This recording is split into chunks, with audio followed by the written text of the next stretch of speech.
Bonjour à toutes, j'espère que vous allez bien. Aujourd'hui, je vous fais cette vidéo pour vous parler des 4 fausses croyances qui vous empêchent de perdre du poids.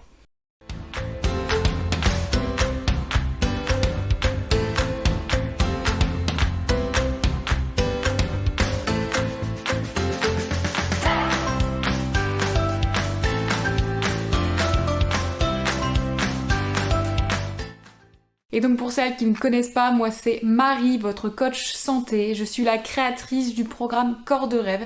Si vous voulez en savoir plus, vous allez sur la description et vous cliquez sur le lien. Aujourd'hui du coup je vous fais cette vidéo sur les 4 fausses croyances qui vous empêchent de perdre du poids, mais je vais vous en faire aussi d'autres. Et si vous voulez un maximum de conseils perte de poids, n'hésitez pas à vous abonner à ma chaîne, vous en aurez un maximum. Je ne vous retiens pas plus et on démarre cette vidéo. Et donc la première fausse croyance, c'est de faire 10 heures de sport par semaine pour pouvoir perdre du poids. Alors si vous avez le niveau, la motivation et le temps de le faire, allez-y, il n'y a pas de souci. Vous allez forcément perdre du poids et même peut-être gagner en muscle si vous faites les exercices adéquats. Mais pour nous, le commun des mortels, on n'a pas ces 10 heures devant nous pour faire du sport, pour perdre du poids. Moi personnellement, j'arrivais à me dégager à peu près 2 heures par semaine. Parce que entre la maison, les animaux à s'occuper, nos enfants aussi, c'est pas forcément facile. Je sais pas vous combien de temps vous pouvez vous dégager pour faire du sport, dites-le moi en commentaire. Je pense que 2 heures c'est vraiment déjà très bien. En réalité pour perdre du poids, il n'y a pas besoin de faire autant de sport. Moi ce que je vous propose et ce que je veux que vous fassiez, c'est vraiment de faire du sport intelligemment pour perdre du poids et ça en seulement 2 heures de sport par semaine.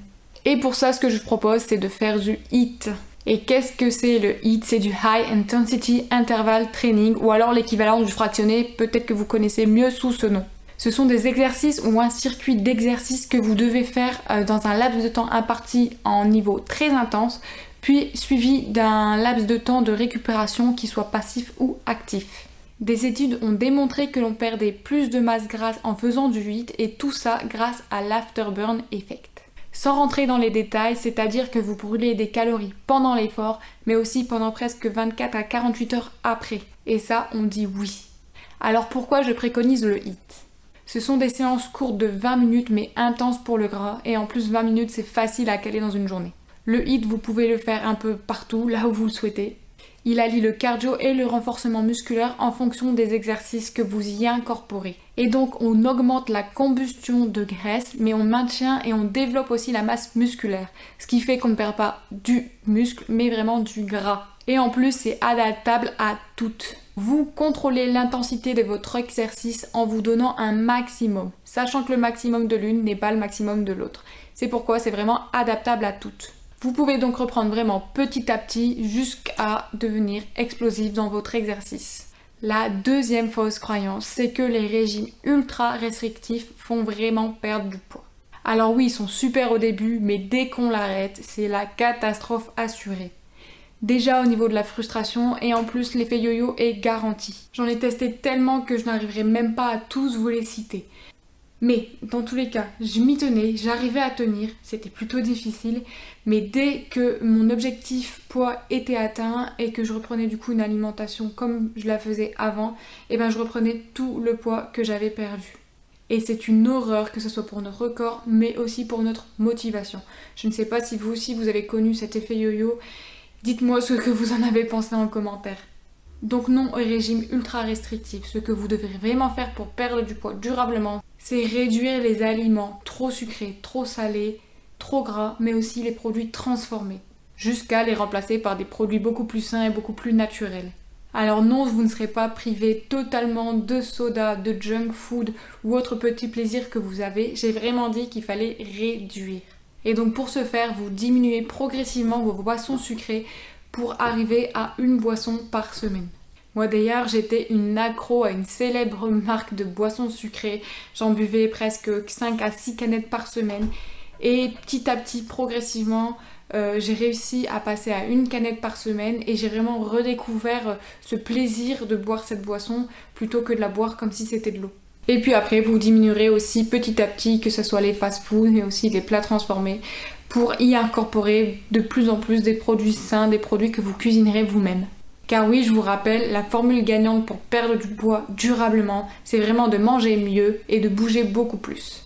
La troisième fausse croyance, c'est que les brûleurs de graisse aident vraiment à la perte de poids. Alors pourquoi je vous parle de ça? C'est simple, parce que j'ai aussi testé ces pilules et de prendre ça, ça me perturbait un petit peu. J'avais plus l'impression de prendre des médicaments comme si j'étais malade et du coup j'avais pas l'impression de prendre quelque chose de sain pour perdre du poids et c'est pour ça que je vous en parle maintenant.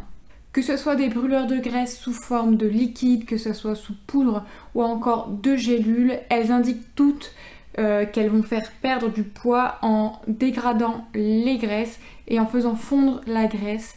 Cependant, elles contiennent tous du coup tout ce qui est vitamines et plantes. Du coup, on peut totalement se dire que c'est complètement inoffensif vu que ce qu'elles contiennent c'est naturel.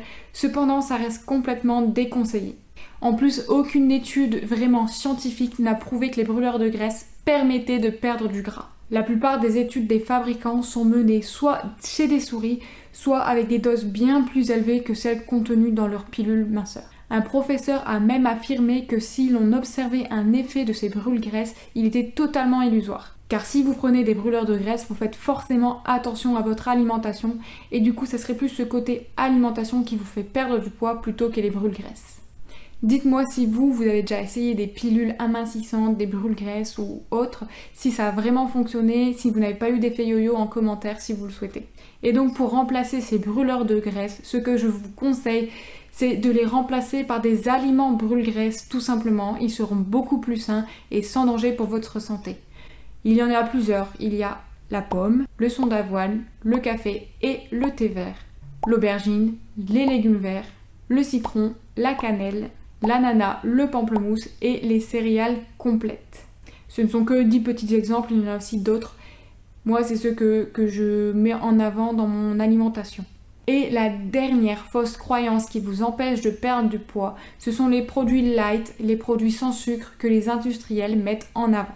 D'après les industriels, ces produits light vous font maigrir, mais les chercheurs ne sont pas forcément d'accord. Tous ces produits contiennent des édulcorants artificiels, dont le plus célèbrement connu est l'aspartame. En prenant l'exemple de l'aspartame, certaines firmes confirment qu'il est sans danger. Sauf que certains professeurs ne sont pas d'accord et ils disent qu'il est préférable de l'éviter.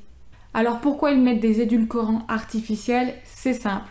Parce que du coup ça ne fait pas augmenter le nombre de calories de leurs produits, mais ça donne tout de même un goût sucré.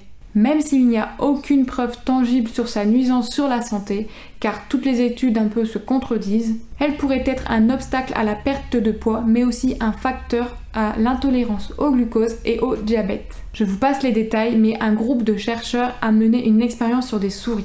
Ce groupe de souris était divisé en deux, elles avaient la même alimentation, sauf qu'un groupe avait de l'eau avec de l'aspartame. Et celles qui avaient de l'eau avec de l'aspartame prenaient du poids beaucoup plus que celles qui n'en avaient pas.